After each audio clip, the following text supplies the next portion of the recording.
Ladies and gentlemen, traders, what's up? What's up? Welcome back to another Relentless recap, guys. Frustrating day and frustrating week here at the team house. As you guys can see, we are only green 250 in one account and red 527 in another, red about 600 after fees. So, just a tough day for me. The day in itself started off well. We had good rests. We came in early, but when you're in the team environment, sometimes the atmosphere can get to you, right? We started off with ticker symbol SGLY. My initial instinct was to be aggressive on the 7 a.m. scrum, the 7 a.m. spike. But, some of the guys mentioned that the ticker was a little spready and perhaps a little extended. So I opted to pass on that trade. Stock shoots up $1 a share. FOMO is already kicking in. And so I didn't do anything dumb, which was good. Still kept composure. However, as the stock came up here, we had a high of 750. Next candle pulled back a little bit, 724. And you know what? I bought the high of day breakout at 734, only to sell for a 2-cent loss because the breakout kind of stalled. Now I'm waiting patiently. It gets back to 735 again, all within this candle. Maybe I pull up the 10-second chart. And I didn't hit the ask.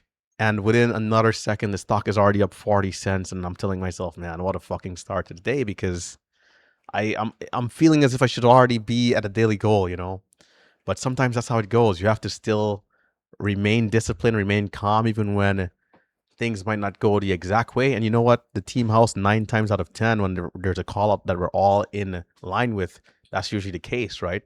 So, there's nothing, no animosity, no FOMO from the boys, any of that. But in terms of how the day continued, we did get that push to 840 right there, right, which we missed the trade. But after that, the stock kind of had some issues, right? Some sideways trend, and then sold off. So no good. Let's see. What else did we have? MMA, which was into the open. We'll pull that one up a little later.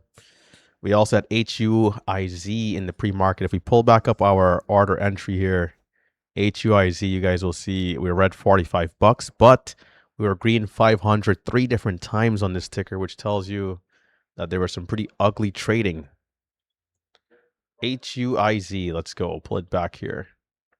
By the way, we'll pull up a 10-minute on this side, a 5-minute on this side, or one, so we can get some more context as well. Not everyone loves the 10-second. By the way, we have OHAD, we have Tim. Some of the other guys went to the door. You could say what's up. What's up, guys? I'm red 5100 today. I'm cooked. OHAD, a bit of a tough day, but we know OHAD is a great, consistent trader. He'll be back in no time, whether tomorrow or even when we get dialed in again at our home stations. So HUZI, pulling this one up here. I mean, when these stocks in pre-market get going, they get going, man. This one was quick. It was like a blitz. And initially, I wasn't quite sure if it was going to be the stock. So when we got over 2 here, initially, I didn't jump in. And it took off, man. These 10-second charts, you'll see 220, then immediately 250, and then right after 340. And so I got caught being a little too, looking for confirmation, right? I was a little too hesitant. Wasn't quite sure if this was going to be the one. And as a result, I was on my heels and I needed to chase it. Sometimes you do have to chase the initial pop. So where did I make the money and lose it, right? That's the question. So if we were to fast forward here now, you guys will see that we had a nice red to green and a curl over 320 to 330. And then eventually a bit of a flag and then a flag breakout here. Bull flag breakout, which is one of my favorite patterns. Got this trade nicely here in at 340, selling around 370, making a nice $500-600. But here's where I gave back, right? About 1,700 shares or so, or 2,000 shares there. I got super aggressive and I expected it to continue right away, like how we had this consecutive green candles on the 10. I was expecting that, and I think that was my issue here. So I sized up aggressively, took a little bit more of a bigger position, 4,500 shares. Got in here again in the highs of the candlestick, looking for the bigger push. Too aggressive, too early. Took a loss. We pulled back. I made money on the pullback trade, which is what I was supposed to do, right? And then tried again here, looking for break over 380. Or it might have been on this candle, I think. Yeah, it might have been over here. Looking for break of 380 after a small consolidation, in on the ask. You know, it's funny because Save had a max loss day. He stopped. He's behind me watching, and he's seeing how aggressive I'm being. And he's like, man, RT is pushing it. And you know what? Boom, lost again. So I'm like, bro, come on. So stock pulls back slightly here. I try again. Finally, it rips to 406. I'm another 500. I'm back in the green. And then look at what happens again, right? This time it curls up. It gets up to 418. It pulls back. I then buy the dip at 4. It flushes out on me. Back to flat again. I'm like, man, this just cannot be real, you know? So from there, though, it did fade out, and I'm trying my best not to touch the backside trades because they're so deadly. Some guys are great at taking these dips and making good money on the bounce. You know, guys in the chat room, Dash, and some others. But for me, I'm not touching the backside trades here. But yeah, that was HUZI, and as you can see into the open, man, short sellers destroyed this thing. Guys, you might be saying, RT, why is your camera so low? Well, you know, there's some sunlight behind me, which means, like, you know, as a black guy, these cameras, I don't know, man, they're cooking me. Like if I go like this, I'll be looking like a charcoal here. Oh, it's actually not that bad. Oh, okay. The curtains are down. It's not that bad, but you can see it's getting darker though, right? Maybe if I come closer, it's gonna be okay. But I do not have the edge when it comes to lighting with my brown, beautiful skin tone here. Now, anyhow, let's move on. MMA into the open, and then that'll be it for the recap. Once again, I'll pull up my a quick P&L here again. You know, MMA, you'll see I was up 680. Jay-Z, we did take a loss on Jay-Z. Where is it, brother? Okay, there it is. Jay-Z. Tough one, Jay-Z, man. Anyhow, MMA first. MMA, this one was lovely, honestly. I think maybe we could have done a little bit better on it, but nevertheless, it gave a good move. I didn't trade it in pre-market because I was avoiding penny stocks, but I think starting tomorrow, I'll be back on the penny wave in the pre. GYGA curling up right now.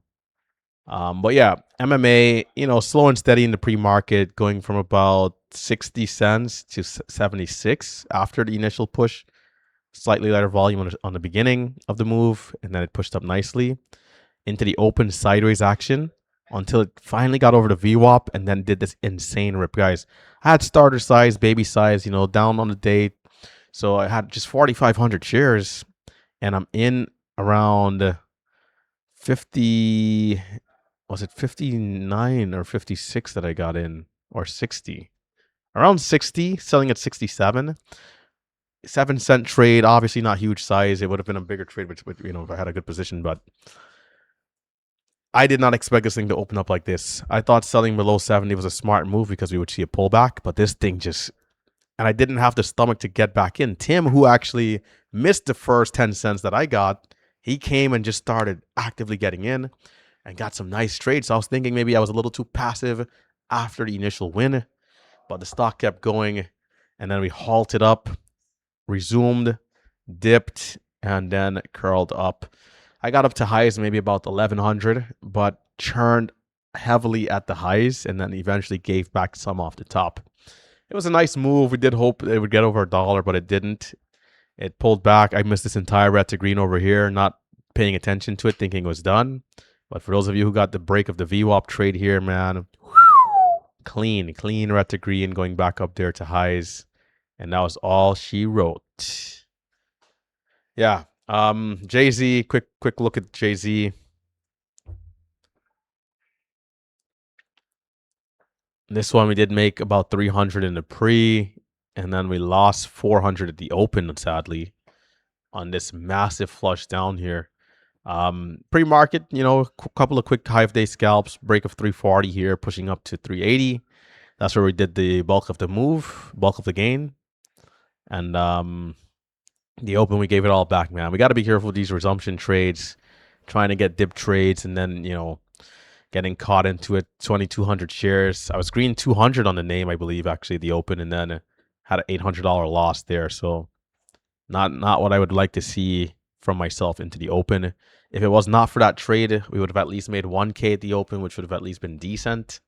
But you know, it happens, right? So again, pull up the P&L here one more time, and we will shut it down. It's been a great time here on the team house trip, but you know, the team in terms of trading performance, we've had some complications. The slowest pre-market we've seen in weeks, if not months. And you know, in the team atmosphere, sometimes maybe we don't manage our risk as well as we would like because there may be some FOMO or just, you know, wanting to, you know, when we're in these settings, it's easy to want to, you know, look good, even though it's not the priority. Obviously, you know, it's nice if you have a nice green day and you feel good, you can celebrate with the boys, maybe buy the drinks on the day, right? But sometimes you get caught up, and for me and some of the other guys, we kind of took some losses early. But tomorrow we'll do a better job at managing risk. I think Save, who you guys will see in a recap soon, will also talk about some of the issues he's been having. But I think deep down we all have what it takes to make the adjustments and come back stronger for the next day, the next week, the next month, the next year, which is why you guys will see the team house prevailing. So if you stick around on this channel over the next few months and years, no doubt you'll see the guys continuing to improve, even if they're in a short-term drawdown, because that's who we are to our core. You know, we work hard, we're disciplined, we make adjustments, and we put ourselves in uncomfortable situations so that we can grow. So with that being said, hit that thumbs up, subscribe to the channel, check out those links down below. You know, if you're interested in learning how to trade, check out the classes. If you want to be a part of our beautiful chat room where you can see, you know, how the team is doing, you can always check it out. Right, today you guys will see we had Minty and a couple other guys who did end green to hold it down for the chat. Let's zoom in here a little bit. Minty 3.7, you got Nuclear up 1.3. So, you know, some traders, Snaz having another great day here on JZ. He did really well the last 2, 3, 4 days. Dash did go from 10K to red 100 in the chat here, but, you know, he said he got compromised. Part of the deal happens sometimes even to the best of us. Ohad, who you guys just saw, mentioned he had a tough day here, down 5K. And we got a couple other P&Ls here. Eric, Harwin, and some others. Alice also had a tough day. But yeah, you know, we'll be back. We'll be back. The team will be back. And very soon we're going to be seeing some big numbers. So check out the chat room if you want to be a part of the community. Some people are saying, hey, where's Tim? If you join the community, you can see Tim every day in the chat, right? Also, check out More Edge if you want to get a good metrics tracking software. All right. With that being said, I think that'll do it. Take care, stay safe, stay green.